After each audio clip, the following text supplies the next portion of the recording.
Hello, good morning, students. So, right now, your chapter number 14, water, it is going on. So, already it is started, and this is also the second last chapter for your science syllabus for this session that you know very well. And after this chapter, one more chapter will be left. So, up to which part explanation done, from the next part I am going to start. And in your NCERT book, the page number is 138, means 138. So you can see, students, it is mentioned over here. Do you know that about 2/3 of the earth is covered with water? So 2/3 of the earth part is covered with water. 2/3 means almost 66%. 66%. And 1/3 part of the earth, it is land area, that you know. Most of this water is in oceans and seas. So maximum part of the water means, already mentioned, 2/3 part is water, and this 2/3 part, out of the 2/3 part of water, maximum portion we are getting from oceans and seas. The water in the oceans and seas has many salts dissolved in it. So as the salt is dissolved with the sea or ocean water, so we are getting lot of salt from this water. The water is saline. So when salt will be mixed with water, that is called saline water. So it is not fit for drinking and other domestic, agricultural and industrial needs. So very common part, as the maximum amount of salt is mixed with the water, so it is not fit for drinking, means it is not potable, or for using the other domestic or agricultural or industrial needs. You might have heard the famous lines of the poem Rime of the Ancient Mariner. Rime of the Ancient Mariner, written by S.T. Coleridge in 1798. Written by S.T. Coleridge in 1798. Water, water everywhere, nor any drop to drink. So everywhere there is water, but not a single drop of water it is drinkable. Here the poet has described the plight of sailors on a ship lost in the ocean. So if any sailor will lost the direction in the sea or ocean with his ship, so how he or she can get the proper directions? Yet oceans play an important role in supplying the water that we use. Do you find this surprising? After all, the water that we use is not salty. So after all, the water that we use, it is not salty, that we know very well. Many of us live in places far away from the oceans. Does the water supply in these places also depend on the oceans? Generally, no. Generally, we are not living beside the oceans, so we are not dependent on the water of ocean or seas. How does the ocean water reach ponds, lakes, rivers and wells which supply us water? So you have to find the answer from your side. How does the ocean water reach ponds, lakes, rivers and wells which supply us water? How come the water from these sources is not saline anymore? So when we are getting this water, that moment it is not saline like earlier. That is where the water cycle comes in. So to get the answers of this question, you have to understood what is called water cycle. So you have to understood this portion very nicely. So next topic of us, it is water cycle. Disappearing trick of water. Again I repeat, disappearing trick of water. How many times have you noticed that water spilled on a floor dries up after some time? I know you have seen several times that if water drops or water spilled on a floor dries up after some time, the water seems to disappear. So after a few minutes, if you will look the place again, that moment you cannot see the water, means it will get disappeared. Similarly, water disappears from wet clothes as they dry up. Water from wet roads, rooftops, and a few other places also disappears after the rains. Where does this water go? Do you remember activity number 6 in chapter 5, in which water with the salt dissolved in it was heated? What did we find? The water evaporated and the salt was left behind. This activity gives us an idea that on heating, water changes into its vapor. So whenever water from this liquid state, after getting heat, it will change its state from liquid state to it will reach to the vapor or gaseous state. This transformation of water from liquid state to gaseous state, it is called the evaporation. This process is called evaporation. So what is called evaporation, you have to keep in your mind. Now we also realize from this activity that water vapor does not carry away the salt with it. So whenever you will heat any salty water, that moment only the water liquid portion should get evaporated, but the salt should not get evaporated with water. It will remain in the container as it was earlier. Water vapors so formed become a part of the air and cannot usually be seen. We also found that heating is essential to convert water into its vapor. However, we have seen that water changes into its vapor also from the fields, roads, rooftops, and other land areas. So water can get evaporated or can be evaporated from any of the places, whatever mentioned earlier.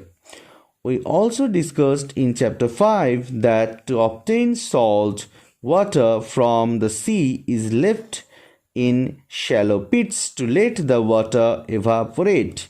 From where does this water get the heat it needs to evaporate? So in the shallow pits, when you will keep salty water, it should get the heat in during daytime from sunlight or directly from the sun, light and heat both. So after getting heated by the sun ray and sunlight or the heat from the sun, that salty water gets evaporated, means basically the water should get evaporated and the salt should remain in that shallow pit. So this way we can get the salts also by the process of evaporation. Now one more thing you have to know, what are the main factors on which the rate of evaporation depend on. First factor is source of heat. So the rate of evaporation, rate means here how fast or how slow the evaporation process will go on. So if the source of heat, means basically this is the first factor, source of heat. If the source of heat will be very much bigger, that moment the rate of evaporation should also increase. And if the source of heat will be smaller, that moment the rate of evaporation also should get less. So it is also depending on this rate of evaporation, it is depending directly with the source of heat. Our next point or factor is surface area. Surface area means on which portion the water should be kept. So in which kind of vessel.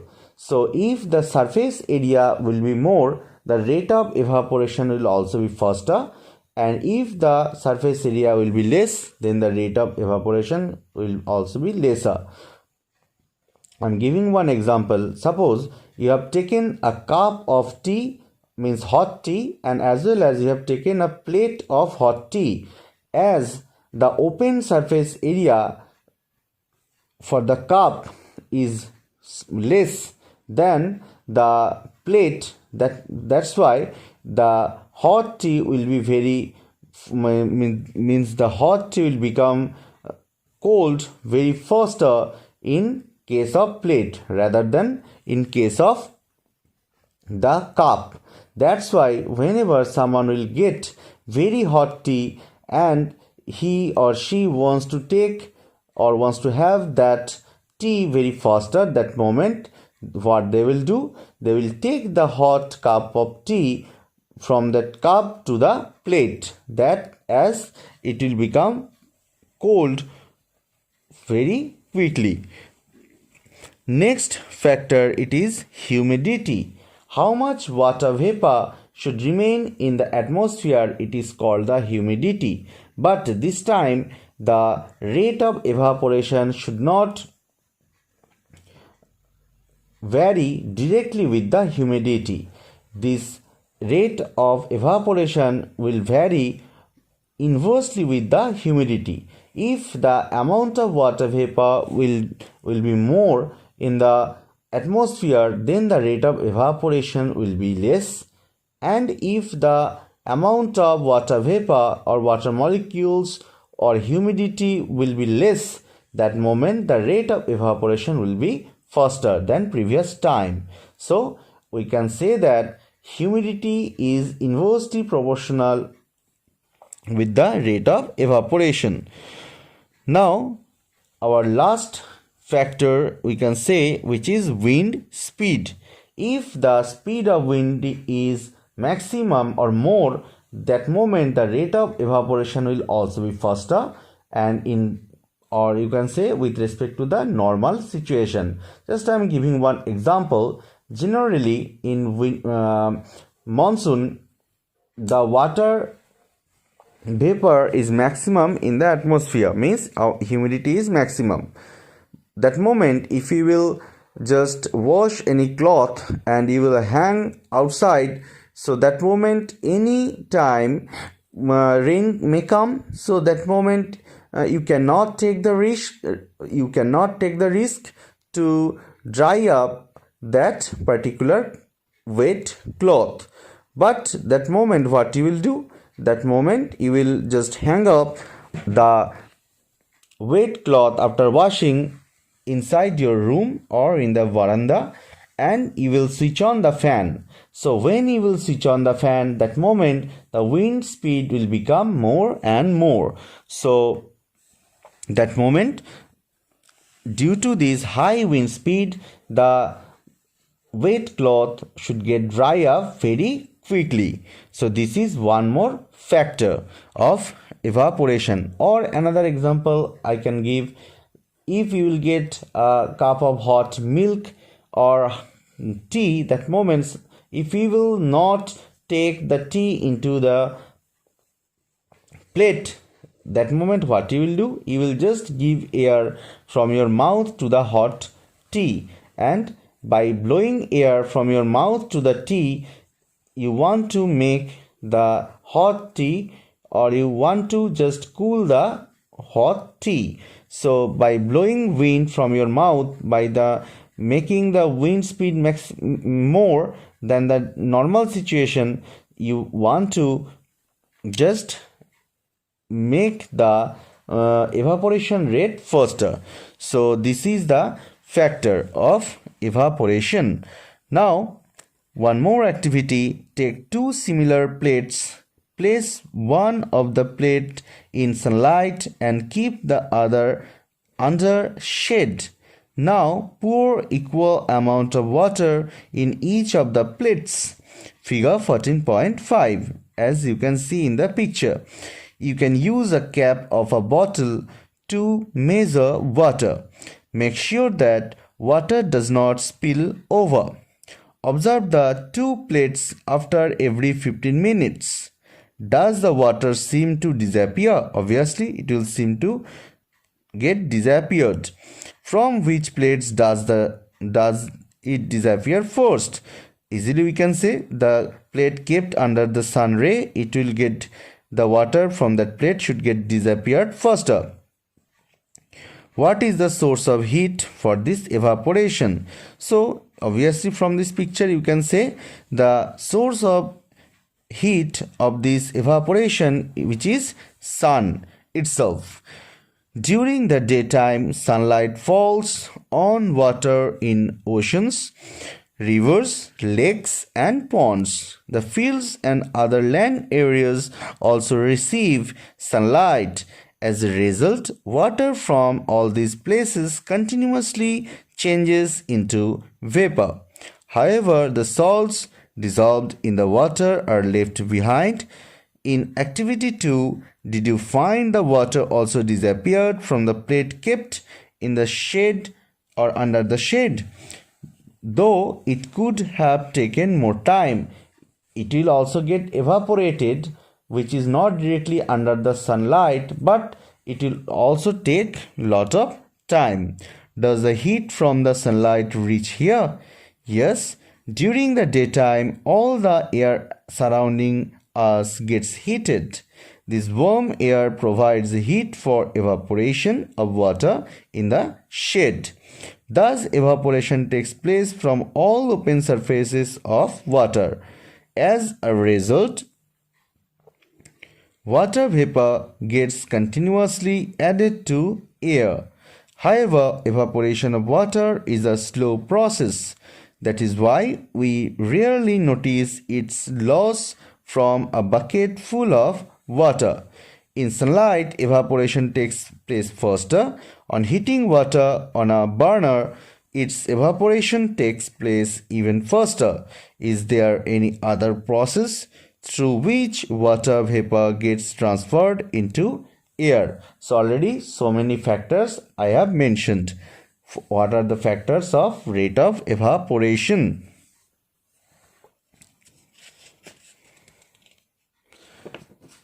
Now, one more topic: loss of water by plants.